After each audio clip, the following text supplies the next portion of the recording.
Authentic One Air with Bruce Alexander. I am your host, Bruce Alexander. And on today's episode, we're going to be talking about your compelling future.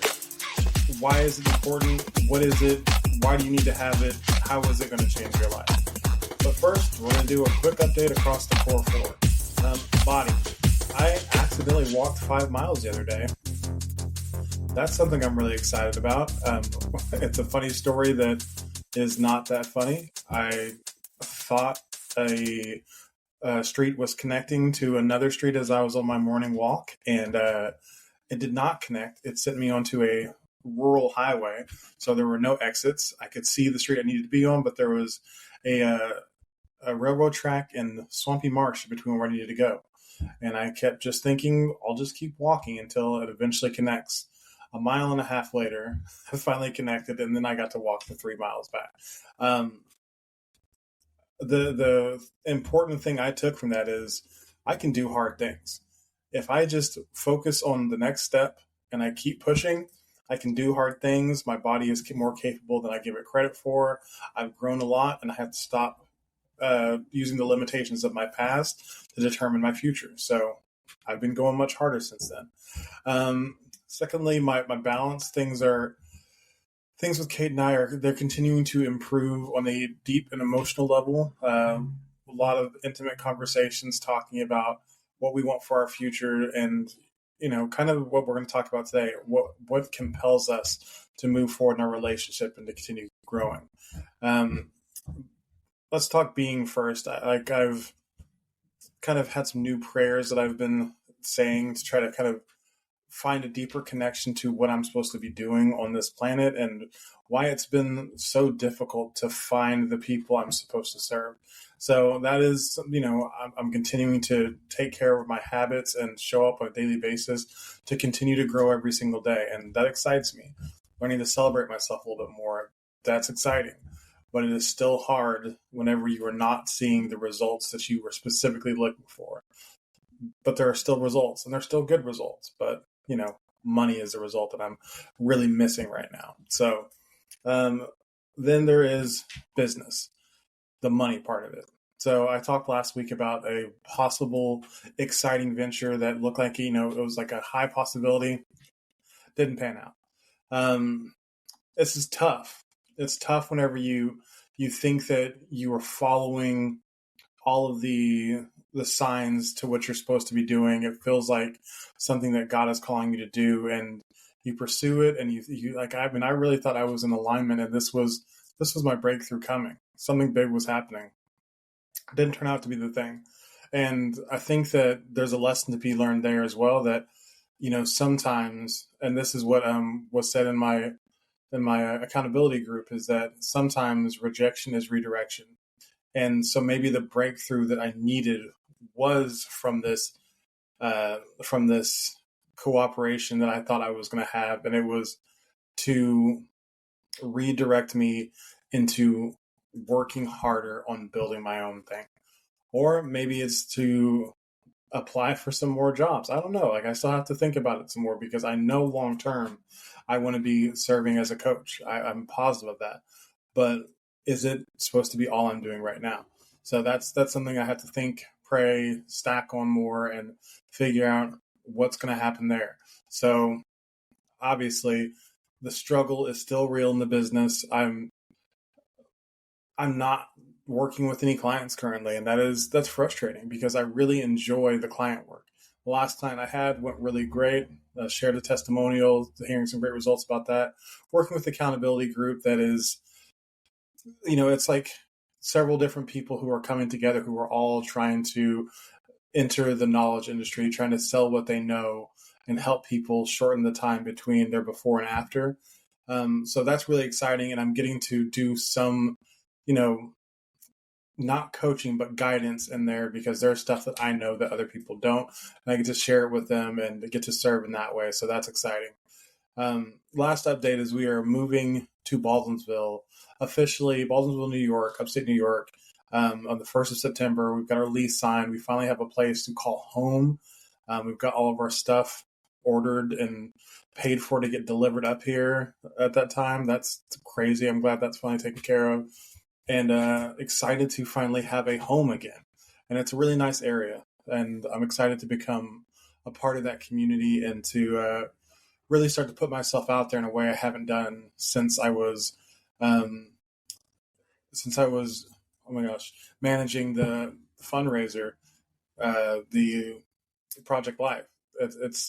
It's nice to realize that I can do that same thing for myself and start to get out in the community, get to know people, build relationships, and serve whenever it makes sense for me to serve. So that's the next viable step. So now we're going to jump into this thing called your compelling future or your compelling vision, however you want to think about it. So what is a compelling vision?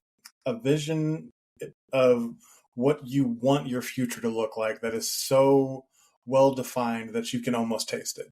And most people, when you ask them what they want their life to look like, they start to tell you what they don't want. Well, I could tell you I don't want to work as much as I am, or I would really like to not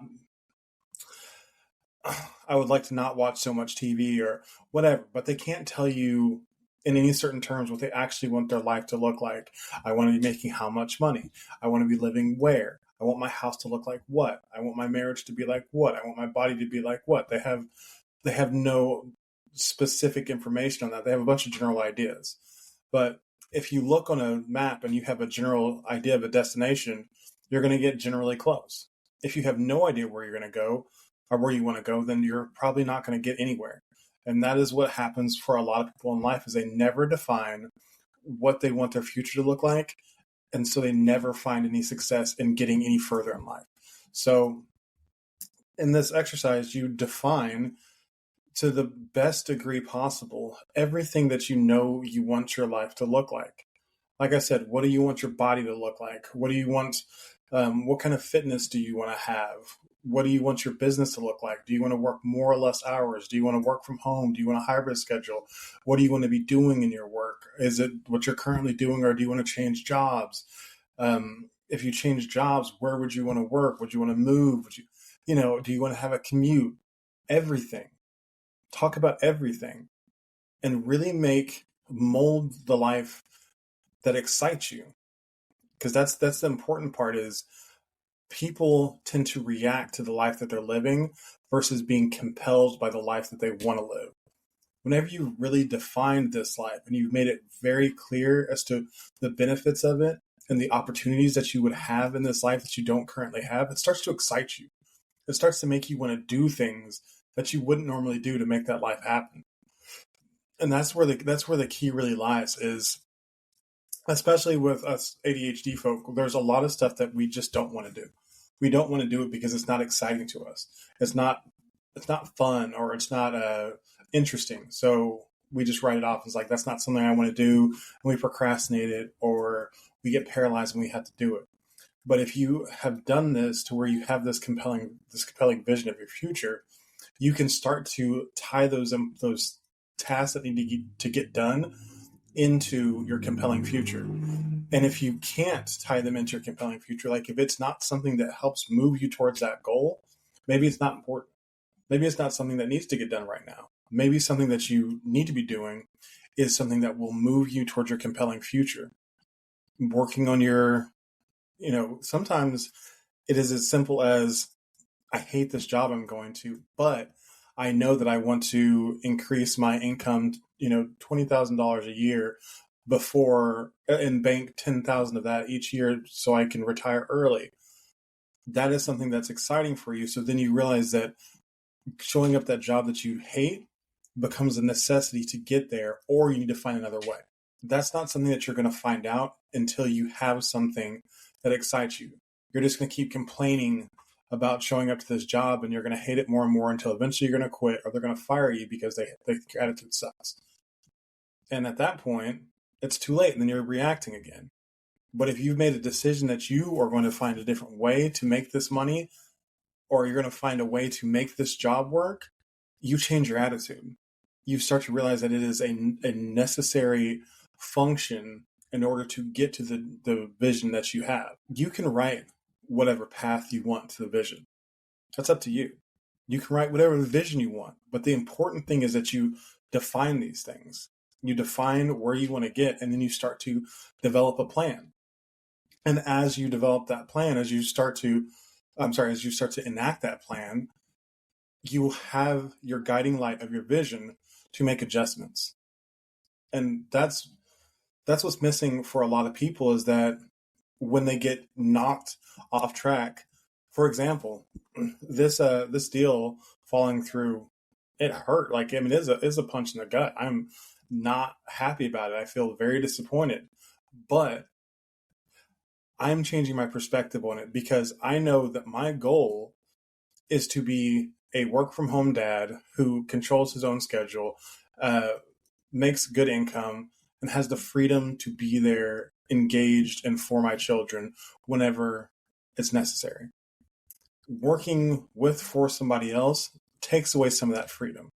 So this is I'm changing my perspective to see this is a blessing in disguise.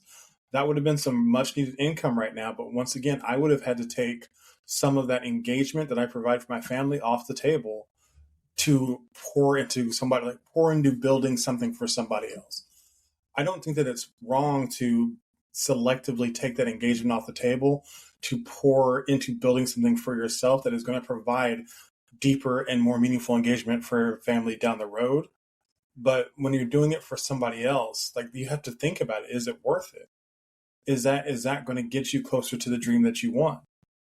And you really have to start living and dying by that motto. Is that, does this get me what I want? If you don't know what you want, you can't answer that question.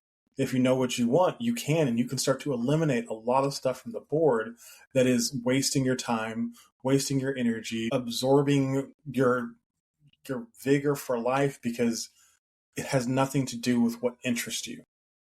What interests you is getting to that life that is really, really compelling for you.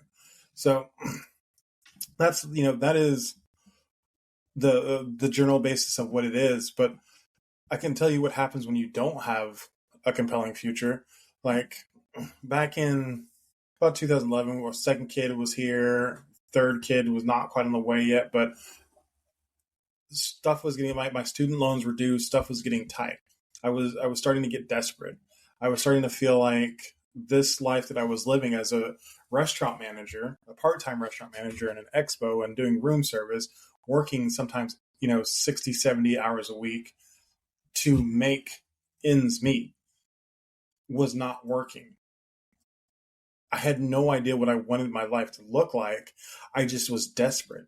So my compelling future became survival. I just wanted a future in which I could survive and my family didn't have to struggle. That's all I knew I wanted.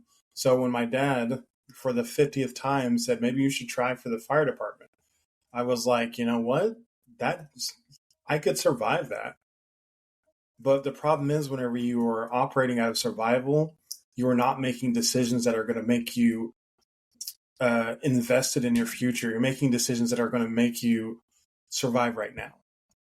And so I survived right now, and I got through the worst of it. Got a change in my financial status, but I started going to a job where the people hated me and I hated showing up to work. I didn't fit in there. It was not something I ever wanted to do, and the entire time, several people kept telling me, "We think you're here for the wrong reasons." And like, I kept telling them, like, what do you mean? Like, I'm here to provide a life for my family and to do the job. And it was true that's what I was there for. But at the same time, I hated being there just as much as they hated me. And that is what happens whenever you don't actually decide what you want for yourself. You let life happen to you and you let it push you into a decision. You're bitter. You're bitter, and it shows, and people start to get that bitter taste from talking to you, from being around you, from being in the same room with you. You become a toxic person, even though you don't think you're toxic, but the situation is toxifying you, and you're toxifying the people around you. So instead, decide what you want. If I had decided that I wanted to provide a life for my family that looked like X, Y, and Z, and then I had made the decision that the fire department was going to be how I serviced that life coming into fruition, I would have had a totally different attitude towards it. I would have been super excited to show up every day and to do the job. to get everything out of it, to squeeze every ounce of juice of what there was to reach the top of that job and get to where I wanted faster. But instead, I was just mad. Every day I had to go there because that's not what I wanted to do. I had no desire to actually be a firefighter. Whenever I became a public educator, I promoted and did well, and I enjoyed it more, but it was still not something I had decided I wanted to do. So there was always this essence of bitterness. I encourage you to take the time to decide what you actually want, because whether it's being a parent or being a stay-at-home mom or the full-time go-to-work parent or whatever, if you don't want it, if you haven't made the decision that this is what you want to get the future that you desire, that bitterness is going to come through in some way.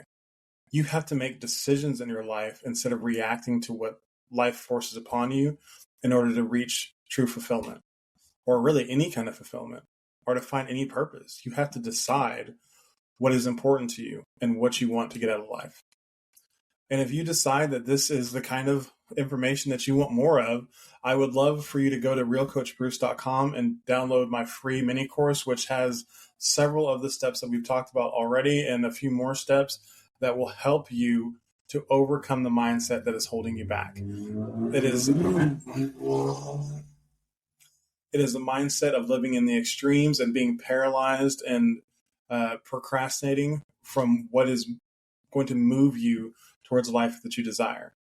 And I can help with that. This free resource can really guide you on your own through some of the most important steps to changing how you look at your life.